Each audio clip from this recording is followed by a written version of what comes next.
আসলে গরিবের রেসিপি বন্ধুরা।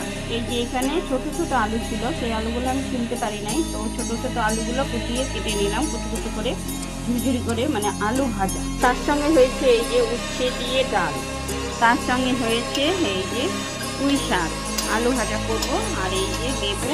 এগুলো দিয়েই আমাদের খাওয়া আজকে।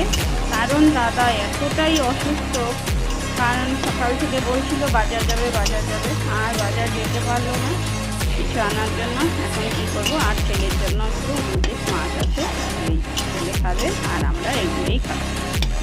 খুবই অসুস্থ।